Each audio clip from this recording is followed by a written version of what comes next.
고대 헬라 철학 입문서에 이런 이야기가 나옵니다. 힘들게 일만 하는 손가락들이 함께 모여서 회의를 했습니다.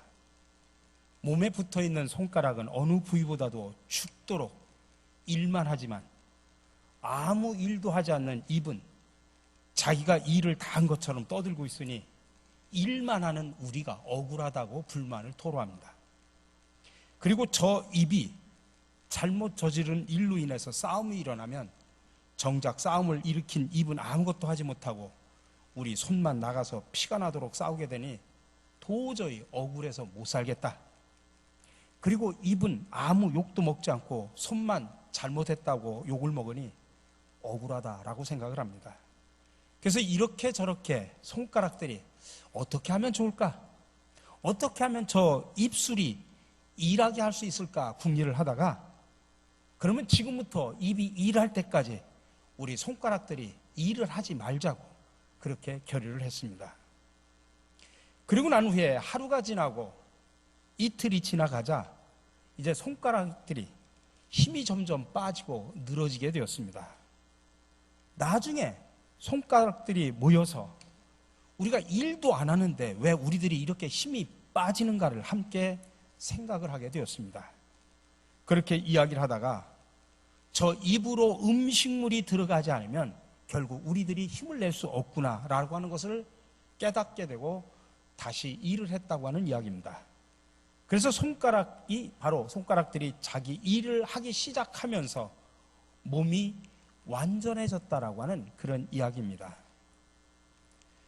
오늘 읽은 본문 말씀에 보면 3절에 특별히 바울은 생각이라는 단어를 3번이나 반복해서 사용합니다.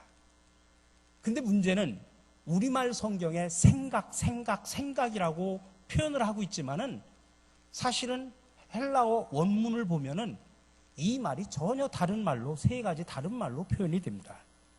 그러니까 우리 말 속에는 헬라어의 원어를 그대로 제대로 번역하기가 어려우니 그냥 생각이라고 동일하게 번역을 하고 있습니다. 제가 우리말 성경 3절하고 헬라어 성경 3절을 제가 동시에 보여드리도록 하겠습니다. 한번 비교를 해보시기 바랍니다. 제가 헬라어 읽지 않습니다. 읽어도 못 알아들으시니까 제가 거기에 표시된 것이 바로 생각이라는 말을 우리 한국말로 똑같이 생각이라고 번역된 말을 헬라에서는 어떻게 다른가라고 하는 다른 것만 여러분들 보도록 제가 말하는 겁니다.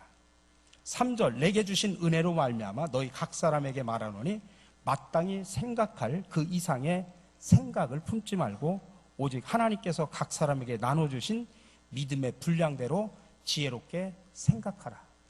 생각. 근데 헬라어는 그 생각이라는 말의 단어가 전부 다릅니다. 처음에는 휘페르 프로네인이라는 말을 쓰고 두 번째로는 프로네인이라는 말을 2번 반복해서 쓰고 마지막에 소 프로네인이라는 말로 다르게 사용을 하고 있습니다.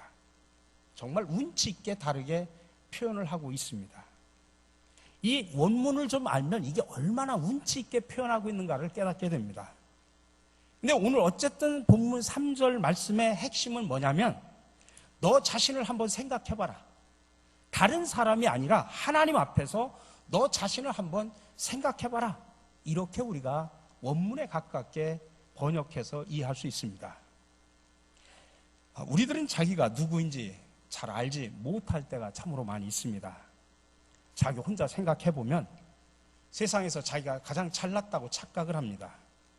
그러다가 자기보다 조금 더 잘난 사람이 나타나면 어떻게든 그 사람을 깎아내려서 내가 저 사람보다 낫다라고 하는 것을 증명하고 싶어서 안달복달합니다. 반면에 또 어떤 일을 할 때 마치 자기 혼자만 일을 다 하고 다른 사람들은 일을 하지 않는 것처럼 느껴질 때면 아까 말씀드렸던 이야기 속에 그 손가락들처럼 나 혼자 죽도록 일하고 다른 사람들은 열심히 일을 하지 않는다고 불평을 하게 됩니다. 집 안에서도 마찬가지고 여러분 교회에서도 마찬가지입니다. 내가 하는 일이 교회에서 가장 중요하고 내가 일하지 않으면 교회가 돌아가지 않을 것 같은 생각으로 교회 일을 하는 사람들이 꽤 많습니다. 특별히 교회 안에서 중직자들일수록 그런 생각들을 많이 합니다. 내가 이 일을 하지 않으면 교회는 잘 안 돌아가. 그래가지고 여기저기 다 관여를 합니다. 하물며 나라 일 하는 사람들도 말할 것도 없습니다. 자기가 나서지 않으면 나라가 망할 것 같은 생각으로 다른 사람들에게 양보하기는커녕 오로지 자기 자신만 정치에 가장 적합한 사람이라고 고집하는 사람들을 지금까지 봐왔고 앞으로도 당분간은 보게 될 겁니다. 이렇게 자기가 일하지 않으면 나라가, 아니 교회가, 가정이, 직장이 잘 돌아가지 않을 것 같이 생각하는 그런 사람을 일컬어서 오늘 본문에서 휘페르 프로네인이라는 단어를 사용하고 있습니다. 생각이라고 번역한 그 말의 뜻이 이렇다는, 첫 번째 말의 이 뜻이 이렇다는 이야기입니다. 이 단어는 자기 자신을 너무 높인 나머지 거만한 상태를 일컫는 말입니다. 근데 여러분, 자기 자신을 너무 높게 평가하는 사람은 사실 자기 자신을 제대로 모르는 사람입니다. 왜냐하면 말 그대로 자기 자신을 너무나 과신한 나머지 자신을 있는 그대로 볼 수 없기 때문입니다. 자기 자신도 잘 모르면서 다른 사람을 어떻게 알고 그들의 입장을 어떻게 이해를 해 줄 수가 있겠습니까? 다른 사람의 마음을 헤아리지도 못하면서 어떻게 하나님의 마음, 하나님의 교회를 이해한다고 말할 수 있겠습니까? 근데 스스로 그렇게 생각하며 살아가는 사람들이 참으로 많습니다. 그래서 이런 사람들을 위한 해법으로 오늘 사도 바울은 소프로네인, 프로네인이라고 하는 다른 말로 사용을 하고 있습니다. 소프로네인으로 프로네인 하라, 그 말입니다. 소프로네인이라는 말은 무슨 말이냐면 정신을 차리는 것, 성급하지 않게 침착하게 생각하는 것을 뜻하는 말이 소프로네인입니다. 그리고 프로네인이라고 하는 것은 어떤 일정한 태도를 취하는 겁니다. 일정한 태도를 취하는 것. 그러니까 침착하게 자기 자신을 먼저 헤아리고, 그게 소프로네인입니다. 그런 마음을 바탕으로 올바른 태도를 취하라, 프로네인입니다. 그래서 소프로네인으로 프로네인 하라, 그 말입니다. 그런 뜻으로 바울은 오늘 하나님 앞에서 각자 믿음의 분량대로 지혜롭게 생각하라, 그렇게 말을 하는데, 여기서 믿음의 분량이라고 하는 이 말은 우리가 흔히 말할 때 뭐 어떤 믿음이 크냐 작냐 이런 말, 또는 굳건한 믿음이냐 얄팍한 믿음이냐 이런 것처럼 말을 하고 있지만, 여기서 말하는 분량이라고 하는 것은 그런 크기를 말하는 게 아닙니다. 이 분량이라는 단어를 오늘 헬라어 아까 본문에서는 메트론이라고 표현합니다. 메트론. 메트론이라고 하는 것은 뭐냐면 무엇을 측량하는 저울을 말합니다. 수학에서 말할 때 우리가 미터라는 말을 쓰잖아요. 몇 미터라고 할 때 그 미터라는 말이 메트론이라는 말에서 나온 겁니다. 다시 말하면 기독교인으로서 자신을 하나님 앞에 산 제사로 제물로 드리기를 원하는 사람은 자기 자신을 하나님 앞에 잘 달아보고 헤아려보라, 그 말씀입니다. 아니, 내 저울로, 인간적인 저울로 달아보지 말고 하나님의 저울로 먼저 자기 자신을 달아보라는 이야기입니다. 그래야 너무 자기 자신을 지나치게 과신하는 것을 벗어버리고 온당하고 침착하게 자기 자신을 잘 돌아보며 생각하는 신앙인, 바로 그런 신앙인을 바울은 지금 요구하는 것입니다. 여러분, 이 말에 대한 예화가 다니엘서 5장에 나옵니다. 벨사살 왕에 대한 이야기입니다. 하루는 왕이 큰 잔치를 벌였습니다. 이 잔치에 1000명의 사람들을 초대했으니 얼마나 큰 잔치였겠습니까? 근데 잔치에는 보통 술이 나오는 법이라 벨사살 왕은 그 많은 사람들 앞에서 자신의 권위와 능력을 뽐내기 위해서 자기 아버지 느부갓네살 왕이 예루살렘 성전에 쳐들어가서 탈취한 성전의 기물들, 그것들을 창고에다가 넣어놨는데 그 기물들을 다 꺼내오라고 합니다. 그래가지고 그 기물을 갖다가 손님들을 대접하는 술잔으로 사용을 하라고 하는 것입니다. 아니, 하나님 앞에 제사를 드릴 때만 쓰이는 성전의 기물을 벨사살 왕은 자신의 권세와 능력을 온 천하에 미치게 한다고 하는 것을 자랑하고 싶어서 바로 탈취해온 성전의 기물을 갖다가 술잔으로 삼아버린 것입니다. 근데 이 왕이 그렇게 수많은 사람들 앞에서 거만을 떨고 있는데 갑자기 사람의 손가락이 나타나가지고 벽에다가 글씨를 쓰는 겁니다. 왕은 지금 자기 눈앞에서 큰 손가락이 나타나서 벽에다가 글씨를 쓰는 걸 지금 똑똑히 지금 보고 있는 겁니다. 근데 뭐라고 글자가 쓰여졌는데 이 글자가 무슨 뜻인지를 모르는 겁니다. 그래서 궁금해가지고 바벨론의 점쟁이들, 바벨론의 아주 유명한 학자들을 다 불러다 놓고 그걸 읽고 해석을 해보라고 했지만은 누구도 해석을 하지 못하는 겁니다. 그러니까 이 벨사살 왕이 근심에 빠집니다. 그래서 왕은 이 글자를 해석하는 사람에게 나라의 세 번째로 좋은 벼슬을 주겠다고 공고를 합니다. 근데 이제 마침 다니엘이 나타나서 자기가 그 글자가 무엇인지를 풀이는 해주겠지만 자기는 그 권력은 필요 없다. 그렇게 말하면서 그 글자를 풀이를 해줍니다. 손가락이 나타나서 쓴 그 글자는 히브리어로 뭐냐면 메네메네 데겔 우바르신입니다.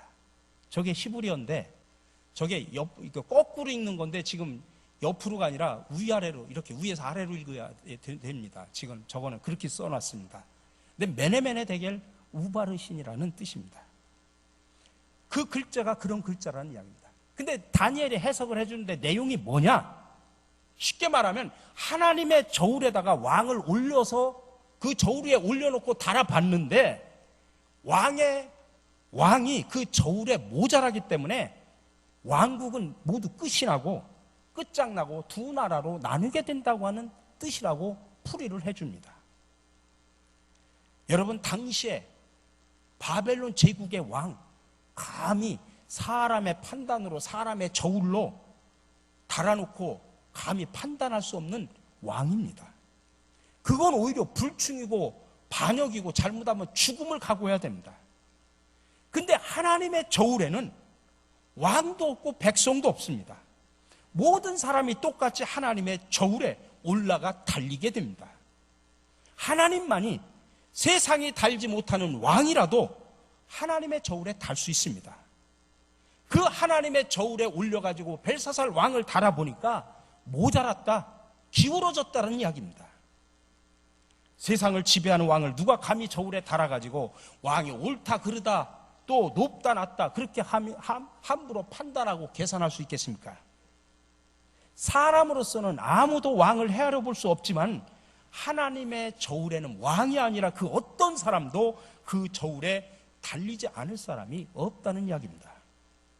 무능하고 못난 사람만 저울에 달리는 것이 아니라 권력 있고 능력 있는 황제도 그 하나님의 저울에 달린다고 하는 사실을 우리는 알아야 됩니다.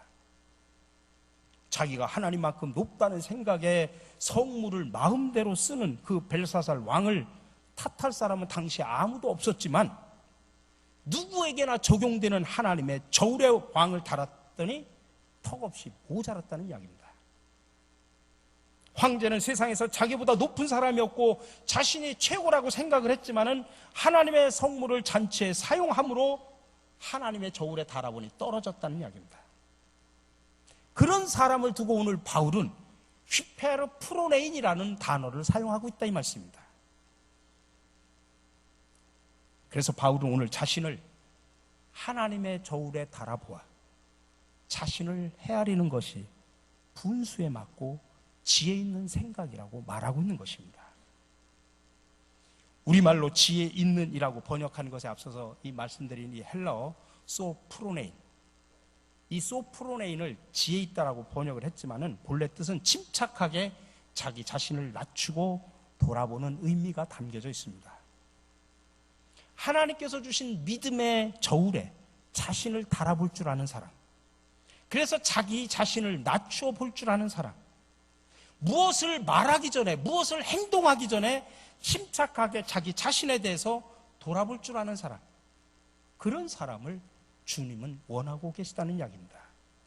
그런 의지가 있는 사람을 하나님은 귀하게 여기시고 그런 사람을 오히려 하나님은 높여주신다는 사실을 여러분들 믿으시기 바랍니다. 그래서 주님은 네가 크게 되고자 하면 먼저 낮아지라고 말씀하셨고, 바울은 다른 사람을 나보다 낫게 여기라고 그렇게 말을 했습니다. 근데 세상적인 가치관으로 보면 정반대죠. 누구든지 크고 자면 다른 사람을 짓밟고 제거하고 올라가야 성공한다고 하는 것이 요즘 세상의 철학입니다.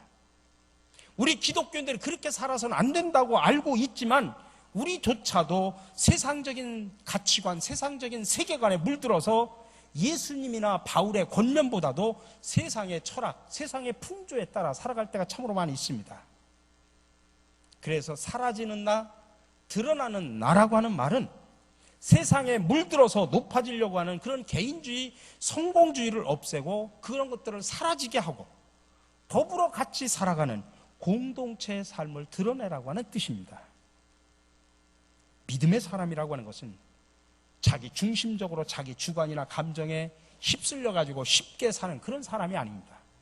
물론 자기만의 뚜렷한 주관을 갖고 있어야 하겠지만은 사람을 너무 쉽게 자기 주관으로 다른 사람들을 판단해버리는 잘못을 우리는 많이 범하고 있습니다. 자기는 쉽게 한마디 하고 툭 잊어버렸다고 넘어가지만 그것이 다른 사람들에게는 빗으로 꽂혀가지고 얼마나 큰 상처를 주었는지 알지를 못하는 사람들이 우리 주변에는 비일비재합니다. 스스로를 낮춰 생각하지 못하고 스스로를 대단하다고 생각하고 살기 때문에 그렇습니다. 그래서 자기만 잘났다고 생각하는 개인주의적이고 이기적인 그런 생각 우리는 버려야 됩니다. 오늘 4절 5절에서 말합니다. 우리가 한 몸에 많은 지체를 가졌으나 모든 지체가 같은 기능을 가진 것이 아니니 이와 같이 우리 많은 사람이 그리스도 안에서 한 몸이 되어 서로 지체가 되었느니라. 우리가 일반적으로 그리스도의 몸이라는 단어를 쓸 때는 세 가지를 생각합니다. 첫 번째는 십자가에 달리신 예수님의 육체적인 몸입니다. 또 하나는 성찬식에서 우리가 떡과 포도주를 나누면서 주는 주님의 몸입니다. 세 번째로는 교회 공동체로서의 주님의 몸입니다. 교회는 주님의 몸을 상징하는 게 아니라 주님 그 자체를 이야기한다는 사실을 아셔야 됩니다. 모든 신체 부위와 내부를 다 가리키는 것입니다. 보이는 것과 보이지 않는 모든 신체를 이야기하는 것입니다. 우리가 그렇게 생각하면서 교회에서 사역을 해야지 아까 말한 이야기 속에 나오는 어떤 어리석은 손가락처럼 그런 것 때문에 나는 일을 하지 않겠다 하고 몸에서 떨어져 나가면 스스로 죽는다는 사실을 아셔야 됩니다. 그런데 안타깝게도 오늘날 교회는 신앙의 개인주의가 판을 칩니다. 그냥 교회 와서 나 혼자 하나님 앞에 예배를 잘 드리면 됐지. 뭐 성도들 간의 교제가 뭐 필요해. 그러니까 주일날 와서 딱 예배만 드리고 갑니다.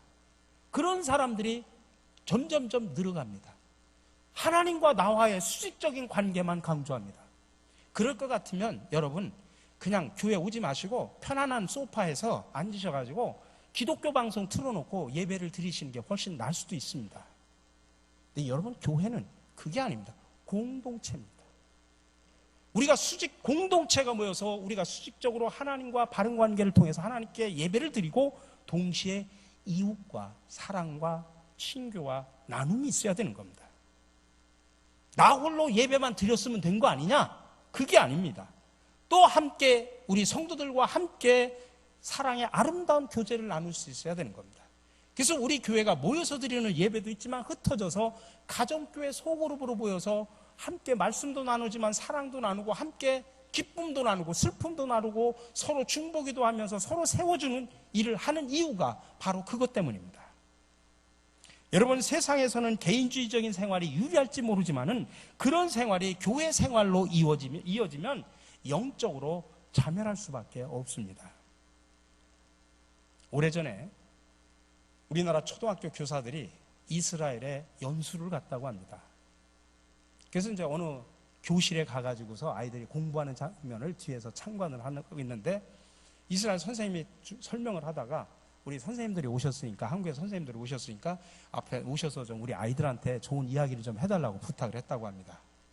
한 선생님이 대표로 나가가지고 토끼와 거북이 이야기를 했다고 합니다. 우리가 잘 알고 있는 토끼와 거북이겠죠. 토끼와 거북이가 같이 경주를 합니다. 누가 이기나. 상식적으로 생각하면 당연한 거죠. 뭐 누가 이기는지 뻔하죠. 근데 출발을 했는데 중간에 토끼는 잠을 잤죠.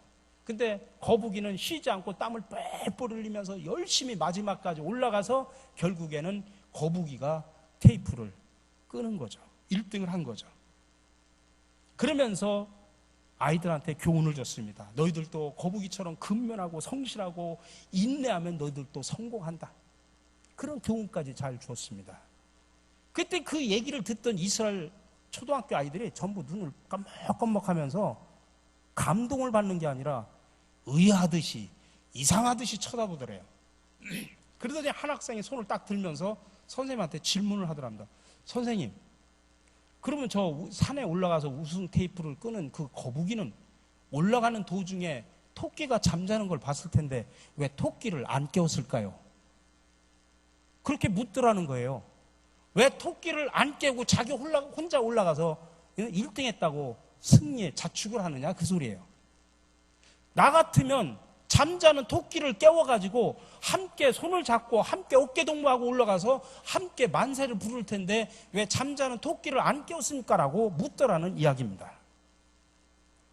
여러분, 나 혼자 성공하고 나 혼자 잘 살면 된다고 하는 그런 개인주의적인 사고방식을 갖고 살아가는 사람들과 더불어 함께 살아야 된다고 하는 공동체성을 강조하는 사고방식과의 극명한 차이를 보여주는 겁니다. 우리 성도 여러분, 교회 안에서 우리는 한 지체임을 여러분들 기억하시기 바랍니다. 우리는 주님의 몸된 교회의 한 공동체의 일원입니다. 그러므로 어떤 부분은 시원찮으니까 하나쯤 없어도 괜찮겠지, 그런 생각을 해서는 안 됩니다. 우리가 그리스도 안에서 함께 일하는 공동체의 일원이 되어야 됩니다. 그래서 아름다운 공동체를 만들어갈 수 있어야 됩니다. 우리 공동체 안에 연약한 사람이 있으면 세워줘야 됩니다. 우리 공동체에서 아파하는 사람이 있으면 서로 중보기도 하면서 그를 세워줘야 됩니다. 또 우리 공동체에서 즐거운 일이 있는 사람이 있으면 정말 진정으로 박수 쳐주고 우리가 기뻐해줘야 됩니다. 사촌이 땅을 사면 배 아픈 게 아니라 우리가 함께 축하해주는 겁니다. 또 힘들어하고 아파하는 사람들이 있으면 위로해주고 격려해주고 소망을 주고 기도해줘야 됩니다. 정죄하는 것이 아닙니다. 정죄는 여러분들의 몫이 아닙니다. 사람의 몫이 아닙니다. 근데 우리는 쉽게 정죄하지 않습니까? 그봐, 기도 생활 안 하니까 그러지, 신앙생활 잘 못하니까 그러지. 본인이 하나님이 되어서 판단을 합니다. 그건 하나님 앞에 맡기십시오. 어렵고 힘들면 안아주시고 위로해 주시고 기도해 주시고 먼저 세워주십시오. 우리가 할 일은 그 일뿐이에요. 그게 한 공동체, 몸된 교회 공동체로 살아가는 겁니다. 나 홀로 예배 드리는 게 아니라 이 몸된 교회 안에서 우리가 그리스도 안에서 한 형제의 삶이고 지체임을 깨달아 우리가 함께 예배 드리고 함께 나누고 함께 가는 것, 이게 바로 교회입니다. 오늘 바울은 그 이야기를 하는 것입니다. 우리가 그리스도 안에서 몸된 교회의 한 형제 지체임을 우리가 깨달으면서 우리가 하나님께 영광을 돌리고 우리 그리스도의 몸된 교회를 아름다운 사랑의 풍성이 넘치는 교회 공동체로 만들어 가시는 저와 여러분들의 믿음과 삶이 되시기를 주님의 이름으로 간절히 축원합니다. 사랑의 주님, 오늘도 우리를 자신의 저울이 아닌 하나님의 저울로 달아 항상 점검하도록 지혜를 주시니 감사를 드립니다. 주님 또한 우리를 각자 떨어진 몸으로 짓지 아니하시고 함께 연합된 그리스도 안에서 공동체로 묶어주심을 감사드립니다. 이 거룩한 주님의 몸된 교회를 섬기는 하나의 지체로서 서로의 희노애락을 함께 나누게 하시고 나보다 남을 낮게 여기는 겸손한 자세를 갖게 하여 주시옵소서. 우리를 하나 되게 하시는 예수 그리스도의 이름으로 기도드립니다. 아멘.